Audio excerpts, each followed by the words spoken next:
Depuis que j'ai découvert cette recette, je n'ai plus jamais fait frire l'aubergine. Je vais commencer cette recette en coupant 2 aubergines en rondelles d'épaisseur moyenne. Faites cela avec précaution pour ne pas vous couper. Je vais couper les 2 aubergines de la même façon. Ceci fait, nous allons ajouter du sel à votre goût sur toutes les rondelles et je vais l'étaler pour bien enrober chaque morceau avec l'assaisonnement. Maintenant, nous allons les transférer sur une plaque de cuisson. Placez la partie salée vers le bas. Après avoir appris cette recette, je n'ai plus voulu manger les aubergines d'une autre manière. Elle est très facile à faire et prête en quelques minutes. J'ai placé toutes les rondelles. Maintenant, nous allons faire des entailles sur chacune pour que l'assaisonnement s'imprègne facilement. Vous pouvez également faire des trous si vous le souhaitez. Si vous n'avez pas encore goûté l'aubergine de cette façon, vous ratez l'occasion de déguster un plat facile à réaliser et très savoureux. Après avoir fait les entailles sur toutes les rondelles, nous allons les réserver pour préparer l'assaisonnement. Je vais ajouter 2 gousses d'ail écrasées. L'ail va rehausser la saveur des aubergines. 1 cuillère à café de paprika, 1 cuillère à café d'origan, 1 cuillère à café de poivre noir,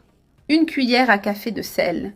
Et enfin, de l'huile d'olive à votre goût, cette huile donnera une touche spéciale à votre recette. Nous allons mélanger tous ces assaisonnements. Une fois cela fait, nous allons commencer à badigeonner nos rondelles d'aubergine. Cette recette est simple et rapide, parfaite pour toutes les occasions. Je suis sûre que vous voudrez la refaire à chaque fois. En quelques minutes, elle sera prête. Après avoir badigeonné toutes les rondelles, je vais les mettre au four à 200 degrés pendant 15 minutes. J'ai déjà sorti les aubergines du four. Maintenant, je vais ajouter des rondelles de tomates par-dessus. Vous ne pouvez pas vous tromper. Votre famille se demandera de qui vous avez appris à faire des aubergines aussi délicieuses. Après avoir ajouté les tomates, nous allons compléter notre recette avec du fromage mozzarella râpé à votre goût. Si vous aimez les recettes simples et qui ne prennent pas beaucoup de temps à préparer, celle-ci est parfaite. Le fromage apportera une saveur incroyable et un aspect attrayant à votre recette. Les recettes avec du fromage sont irrésistibles. Après avoir ajouté le fromage mozzarella,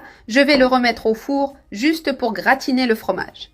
Notre recette d'aubergine est déjà prête. Le fromage est bien doré et l'odeur est merveilleuse. Nous allons terminer en ajoutant des feuilles de coriandre sur le dessus. C'est facultatif, mais cela ajoute une saveur supplémentaire à votre recette. Avec cette recette d'aubergine, vous pouvez transformer un ingrédient très simple en un plat très spécial que tout le monde adorera. J'en ai déjà l'eau à la bouche. Une fois cela fait, nous allons transférer les aubergines sur une assiette et servir cette aubergine succulente. N'oubliez pas de la faire, car vous ne recevrez que des compliments de la part de votre famille. Plus